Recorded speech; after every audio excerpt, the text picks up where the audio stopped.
And the legacy of the Christian brothers here in Queensland for the past 150 years. I've been privileged to listen and learn from Mary a couple of times. One of them was about 9 years ago now when I was on staff at Ambrose Gracie College, and Mary ran a wonderful college leadership team retreat reflection for us. But even more recently, only a month ago, Mary, it seems like about 6 years now, but only a month ago, the college leadership team of Nudging were fortunate to gather out at Santa Teresa Centre at Ormiston, and Mary ran a session for us about personality types and how as a team we can bond and gel, and absolutely fascinating and calm and gentle, but so much wisdom to share. So I'm incredibly excited to listen and learn more of the Edmund story this morning. And it's my absolute pleasure to invite Dr. Mary Murphy to come forward. Can we welcome Mary? Thanks, Matt. Thank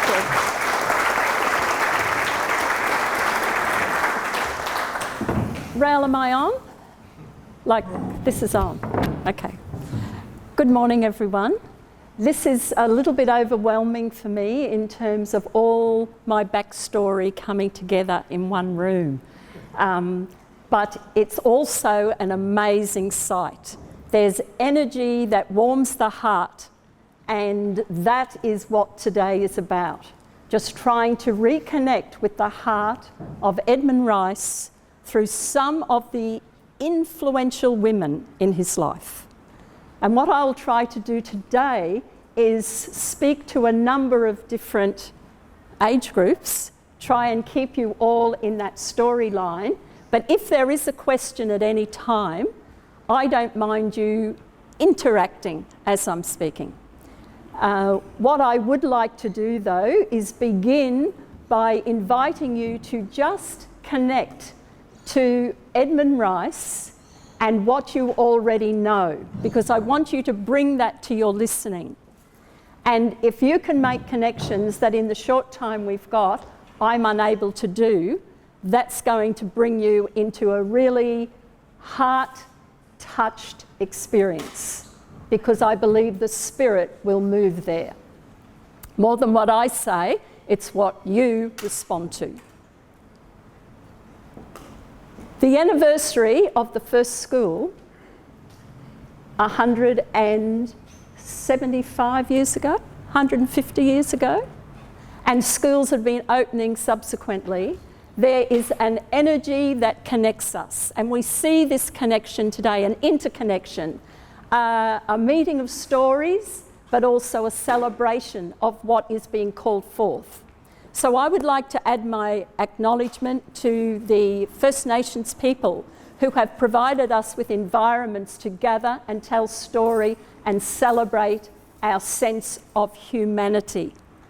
I'd also like to recognise the brothers who are here today, because anything I say, anything I have experienced is through their particular journeys in my life.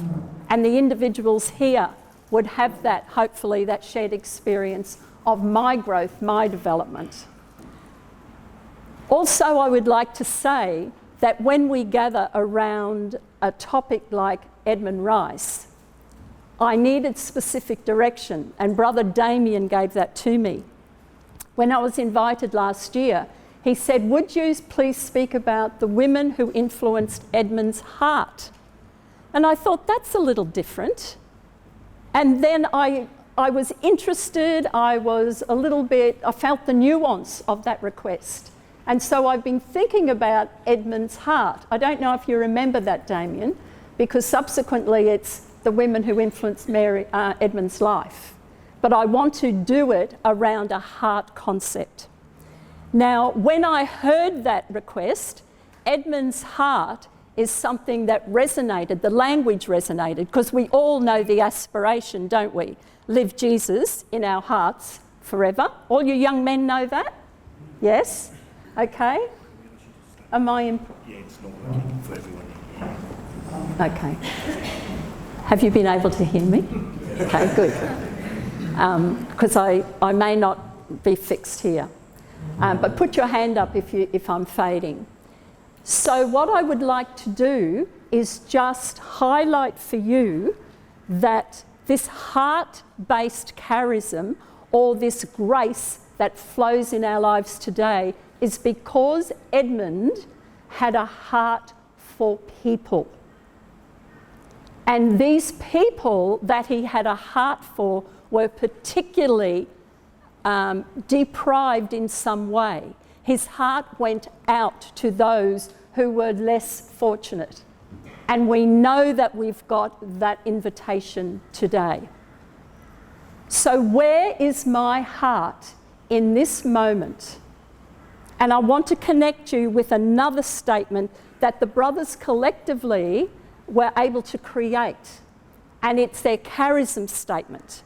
And it says, deeply aware of the Father's providential presence, Edmund, moved by the Spirit, opened his whole heart to Christ, present and appealing in the poor. So that was the resonance I took from Damien's invitation.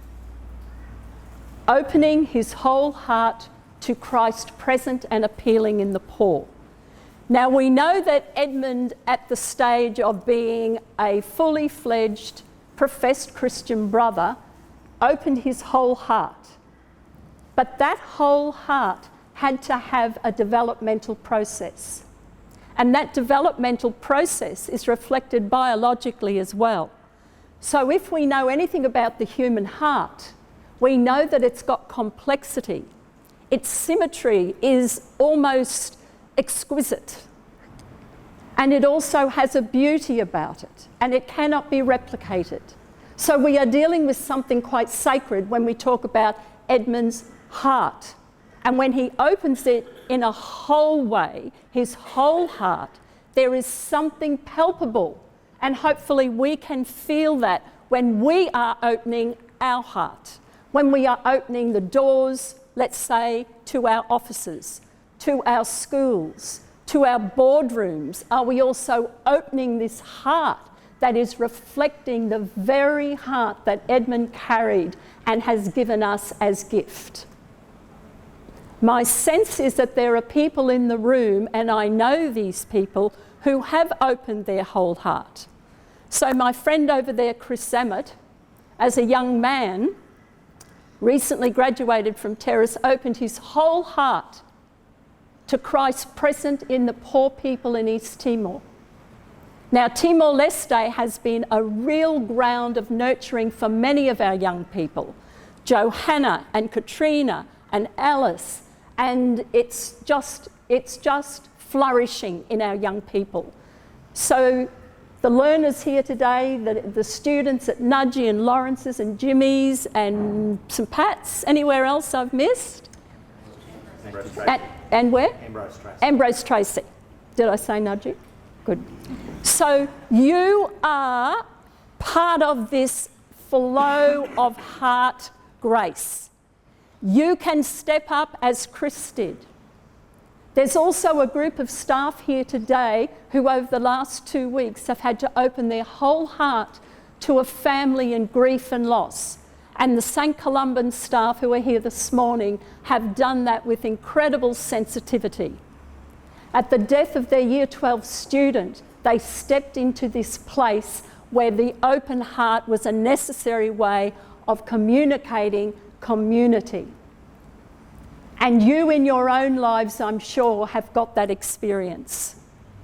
And young men who are now coming to that decision making, that time to cross thresholds, those rites of passage that you're involved in, allow your heart to speak. Allow your decisions to come from a place of open-heartedness, as well as having those, really well-honed minds and those fit bodies. You've also got a heart. And the feminine energy that I'm going to share with you today is accessible to you. So as we move into this understanding of whole heart, I just want to reflect on the fact that Edmund not only opened his whole heart in all the complexity of his backstory, but he also knew that his heart was going to be, like any muscle in the body, is going to have a dynamic impact, that it will move and it will expand. And the women who called forth that expansion, we're going to listen about today. And finally, the heart that we know, the human heart, has memory. And the memory of Edmund Rice's wholeheartedness lives on in this room this morning.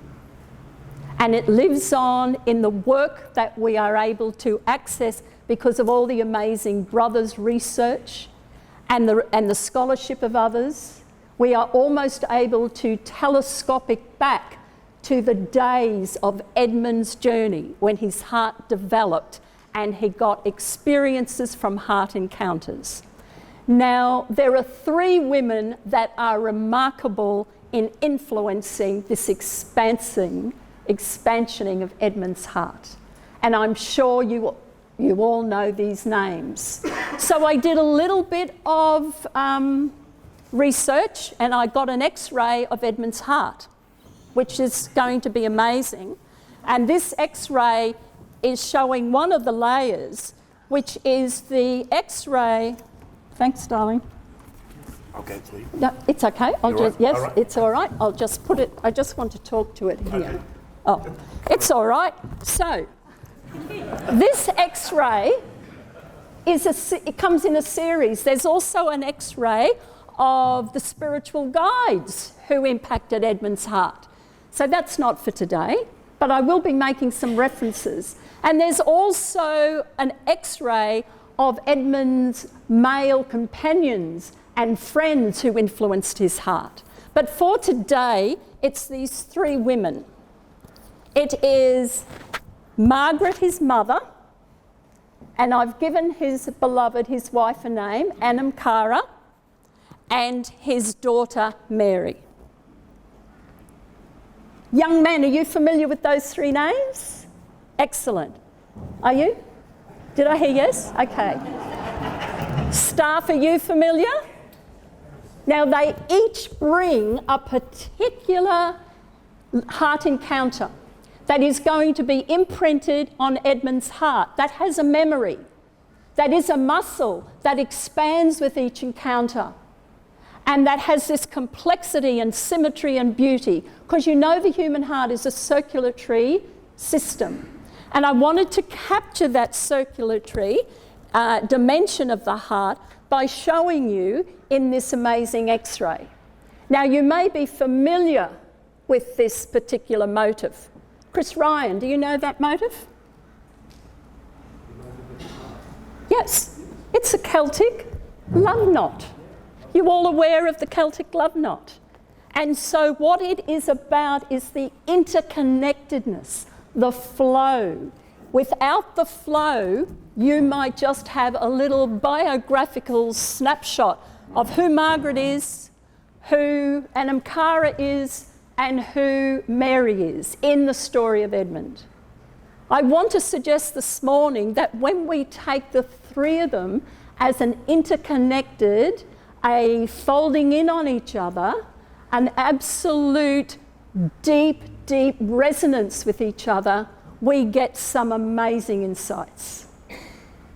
And we tend to do that. If this was a chronological map, it wouldn't look like that. So when Edmund was a boy, when Edmund was a young man, but I want to get the circuitous nature of that because it matters.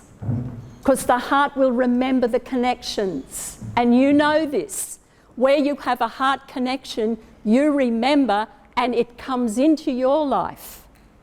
And this is the genius of Edmund Rice. And we know from anecdotes, particularly the work of Dennis McLaughlin, we know that these heart connections were total in their giving. So, any questions so far? Have I lost anybody? Young men, are you with me? Okay. So, why I have spent time in trying to give you an image is because I believe it will fill the gaps that we do not have time for this morning. Which reminds me, Damien, my time frame. Can you give me when I'm 5 minutes away? Thank you.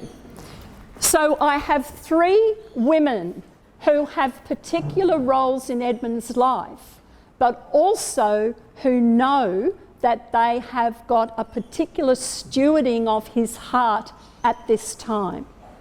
So I've chosen colours also to highlight for you this particular heart encounter, but then how it flows through. So I've given Margaret blue. Why do you think I've given Margaret blue, Matt? Sense of warmth and welcome and hospitality. Absolutely. And it's an immersive experience. Edmund's first heart beats within the womb of Margaret. And in that womb, the waters cradle him. The heart has memory. And by 1762, the 1st of June, Edmund was born, right? You all know that little detail. So let's go back 9 months. Edmund's conceived through the love of two people. Margaret's the mother. Who's the father? Who's the father, Anne? Eddie's dad. Yeah, Robert. So Robert Rice, she's quick, that woman. So Robert Rice and Margaret conceived this amazing gift of life. And by that's about September.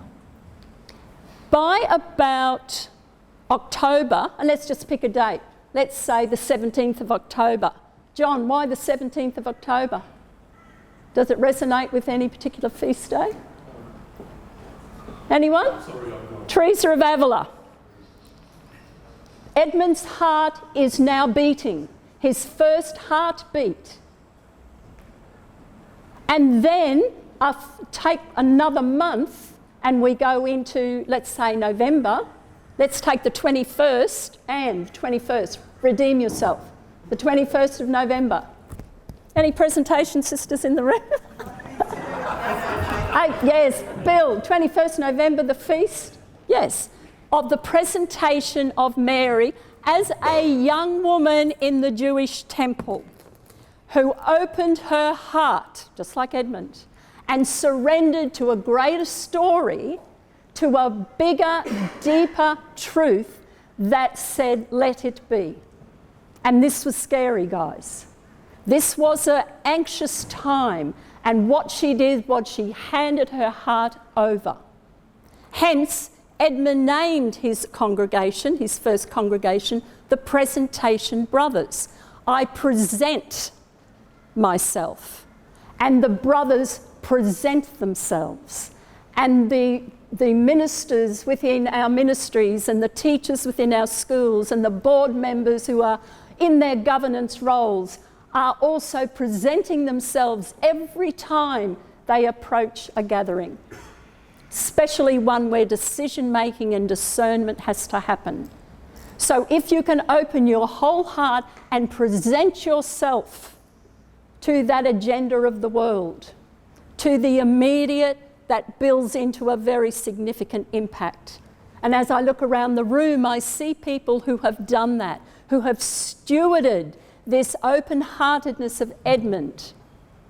And they have not just stewarded it, they have given it new expressions. So here is Margaret, a 30-year-old woman.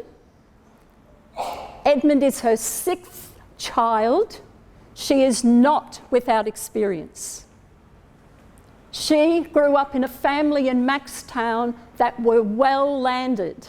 They were grounded, honourable, respectable people. You can be sure she was educated. She would have been aware of the socio and political situation. She knew what her children needed. They needed resilience. They needed to be effective. Their meaning making needed to be ethical. And this is imparted to Edmund.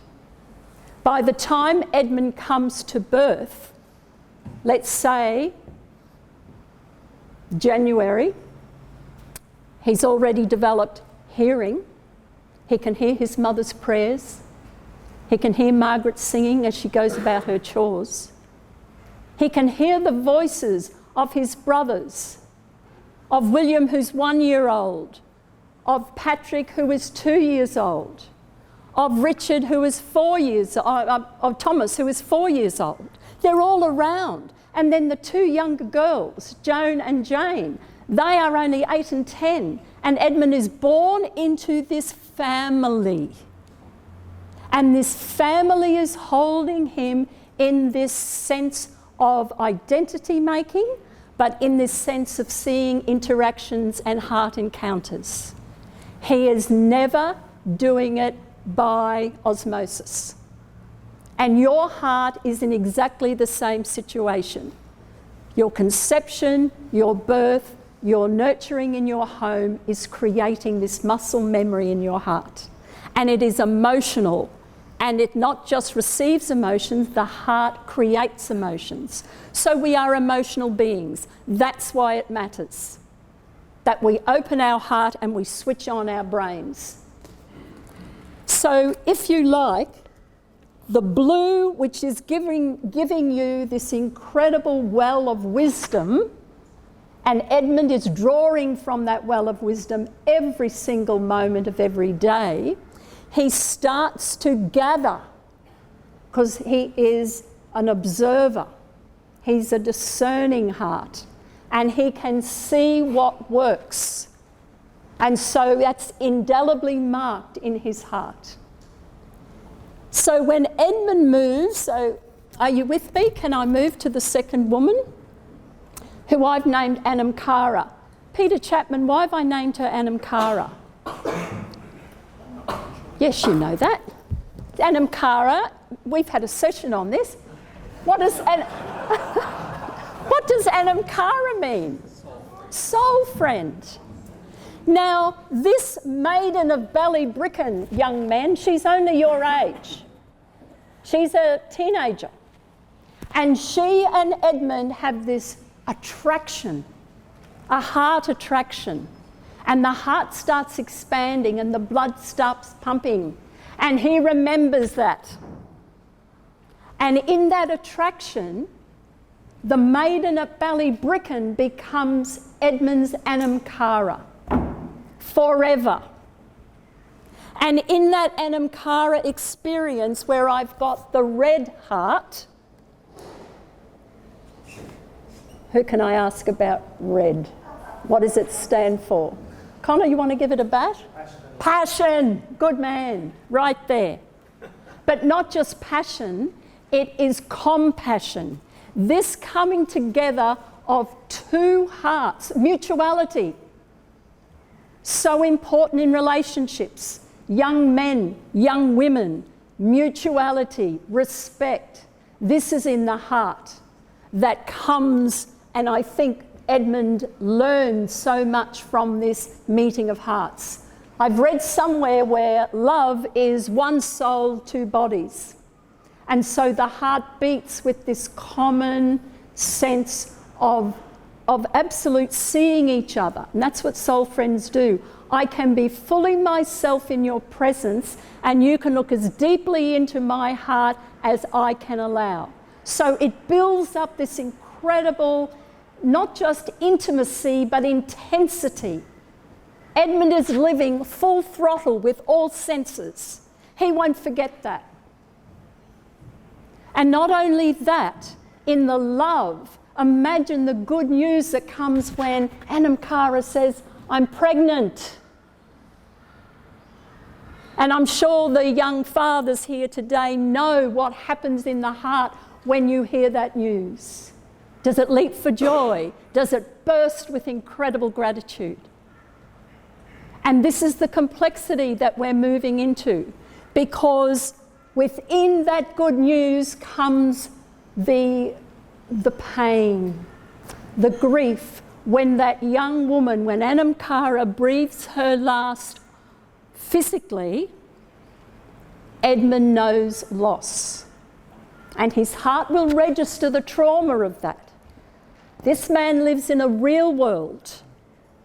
And he lives in a world that requires him to respond in ways that he's only learning. And so this death of a particular Anamkara is quite a significant transformational experience. He's grown in another aspect of his heart. So when the brothers said Edmund opened his whole heart, They actually know what they're talking about. It's every aspect that he remembers. He is son forever. He is brother forever. He is husband forever. And that complexity matters because he is not just one particular person with one particular role. It is the symmetry of all that has come into his heart. Okay, how am I going, Damien? Oh, beautiful. Okay, so I just want you to appreciate the crossing over that happens as it does in the human heart. So, do you think Margaret would ever have met Anamkara? Can you feel a crossing over? Or do you think, no, so this is a geographical map. That's Westcourt, that's Ballybricken, that's Waterford. Do you think that way? Because I want you to try and get the flow of this. Westcourt, which became a template, Dennis would say, of Edmund's educational vision, in here there's a flow into Anamkara. All the things he has absorbed from being in family, and we don't have time today to enumerate that, but we know that family values are absolutely high on the list. That a faith commitment is in the threads of every single daily action in the Westcourt home. Devotions are commonplace. Edmund has been said, as the research says, he was holy from the cradle. He had a religious turn. He loved to speak about things godly.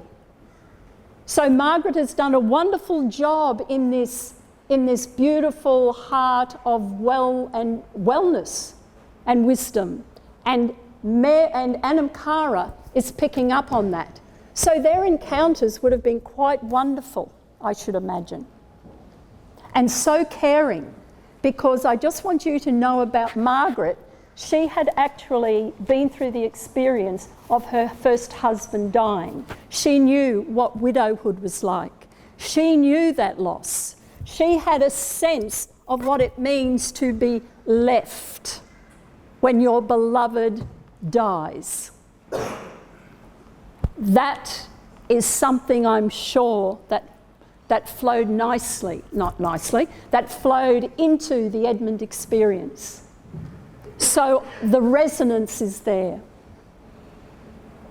And Ballybricken was the place where Edmund chose to make his family home.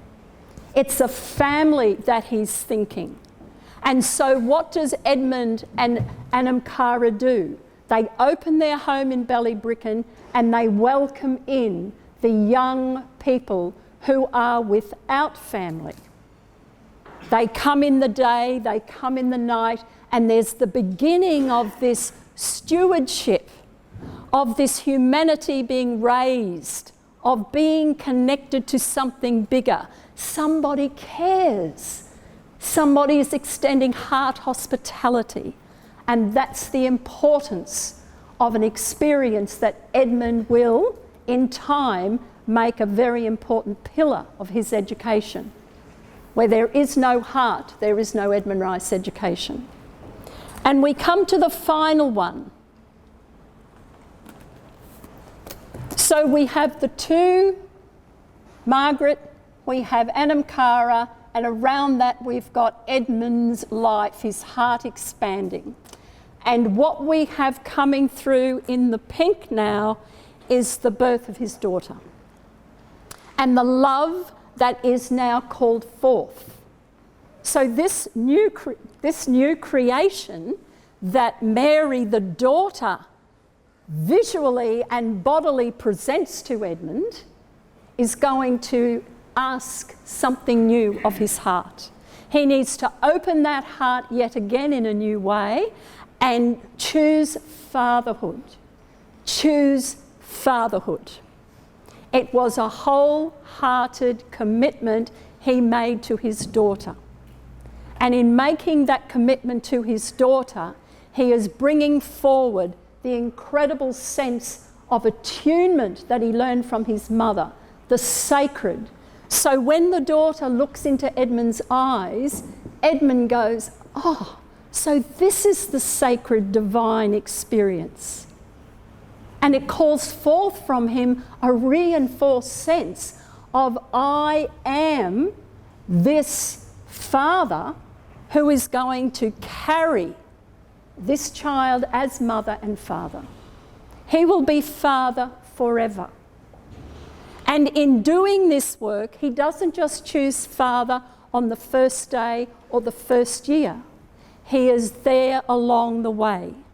So the intimacy that he learnt from Anamkara is an intimacy that he is experiencing with his daughter. He can read her cries. He can feel her hand in his hand.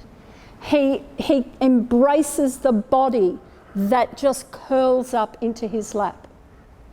He knows this to be a new creation. And what does he do with that? He draws on the beautiful love of a family in Westcourt, on a committed spousal love, a love of total knowing, and he draws on that and he provides Mary with family. He invites his stepsister Joan to live with them. He also has his brothers, the two youngest brothers, Michael and John, living with him. So the family connections just keep the circularity going. There is no insularity in Edmund Rice. In his institutions, in his ministries, in his thinking, it is circular. And so with this amazing sense of three women coming together and enabling him to be this brother who stands there and says deeply, passionately, totally, independently and interdependently aware of God's divine presence, he opens his whole heart through the movement of the Spirit in his life story. And he does that so he can see in your face and in your face and in your face the image of Jesus. He had an interiority that I'm still struggling to appreciate. But when you deep dive into this opening up of a whole heart, you have to do it in context.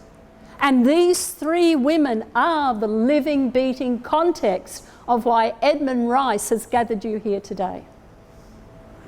So I just want to end, is that right, Damien? Just want to end. Are you familiar with E.E. Cummings' poem, I Carry Your Heart? Does anyone know that one? Would you like to come and perform? Okay.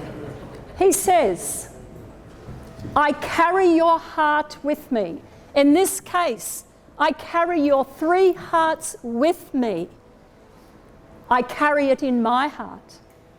And wherever I go, you go, my dears. And whatever I do through you, my darlings. And this is the deepest secret that nobody knows. It is the root of the root, the bud of the bud, the sky of the sky of a tree called life that grows stronger every day. And this is the wonder that is keeping the stars apart. I carry you in my heart. Do I bow?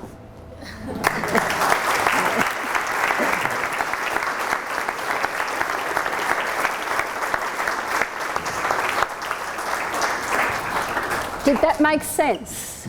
That made sense, good. Ladies and gentlemen, just before I go, Brother Ian, did anybody have any questions around anything that Mary said, or perhaps anything she didn't say?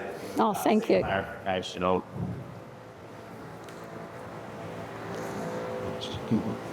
Excellent. Move on. Done a thorough job. I welcome Brother Ian Robertson. I support.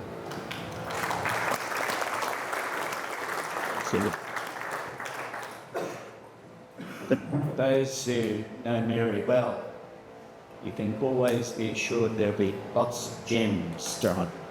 Too many times to be able to take you. And we want to thank Mary very much today. But for me, there were a few things that stood out. One was making connection. I wonder how often we really accept that concept. For those who have read Dennis McLaughlin's speak, he quotes Johnny Carroll, who was a famous brother in our congregation, who said, for 150 years, we lost a hero because we drifted away from what the concepts that Edmund had presented to us. Mary has revived many of those things today. It's in recent years, and especially since Dennis's book came out, that we've really started to appreciate. Adding on a couple of things that Mary said, if I may. Who does this? The concept of the women in Edmund's life. Welcome. The presentation, brothers, and a lot of people still don't remember that we were actually called at the beginning the gentlemen of the presentation. It was only after the split that we had Christian brothers, the presentation in the soup. The presentation brothers in Court, which is their headquarters, have a garden called the women in Edmund's life, and there are 7 women. And that's Mary has just unfolded 3 of those for us. Good mention to a couple of others. Wow. And I think a fellow by the name of John O'Dunby, who many of you would be familiar with, who I consider a mystic, had this theme that the church had pathological fear of the thing. And we as brothers in those early days and middle times were very much that one. We need to take again the influence and the effect that we all have that feminine within us. We have to work at it, we have to do it. And one of Mary's quotes, where there is no heart, there is no education. We have that thing that Jesus in our hearts, but do at times we forget that. I know it's not easy in the hustle and bustle of problems with this. But that's like the Finnish guy quoting some young dude. He has a poem on fire, which I take as the art. Let us praise the grace and risk of fire.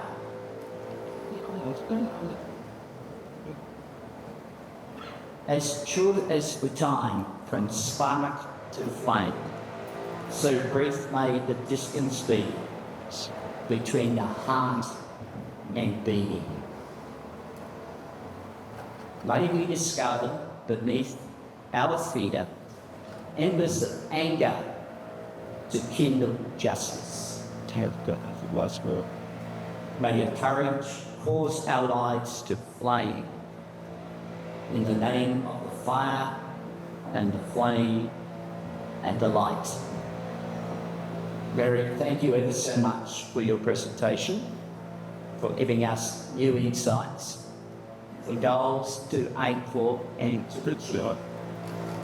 On behalf of everybody, thank you ever so much. Thank you. Oh, Ange! Thank you. Thank you, darlings. How did this be? Was it all right? No, thank you, everyone.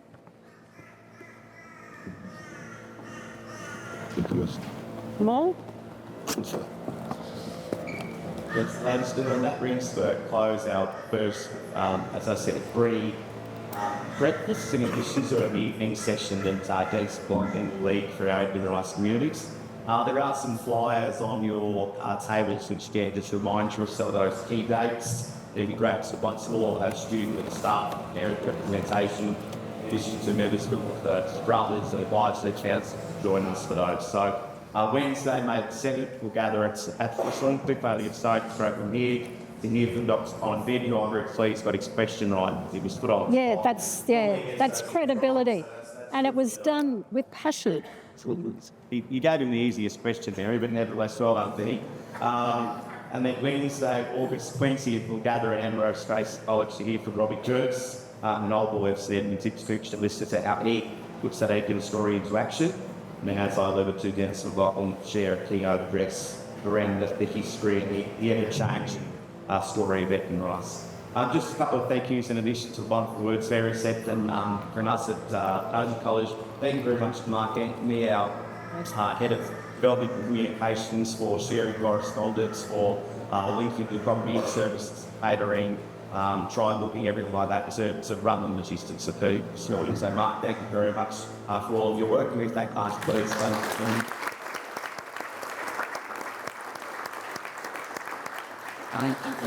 It's a great man himself in the corner. Pricey will obviously never want to take accolades and attention. He's determined wonderful ideas of the Batex 2024, and his work is tirelessly as he does with so many events out yearly to bring to life. He was sharing a story with my son only this morning. He was at Villanova College working yesterday afternoon. He stands straight off to Morris this morning. They're opening Madison here at Nungy. He's here, there, everywhere, and every time he brings that notion of heart so much to our community.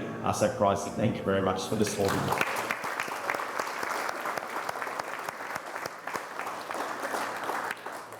So, ladies and gentlemen, unlike all things nudgy normally, we've finished early. So it's 8 to 10 this morning. Please feel free to stay around if you'd like to. We've opened up doors to our chapel, the parts of our college here. So it's literally 10 metres from here if it wasn't to observe or pray, to set the in the provider's architecture of what St Joseph has it. Otherwise, please travel safely back to school. Thank you. Enjoy the remainder of your week. You probably look forward to seeing you all Wednesday, mates. Thank you. That's beautiful.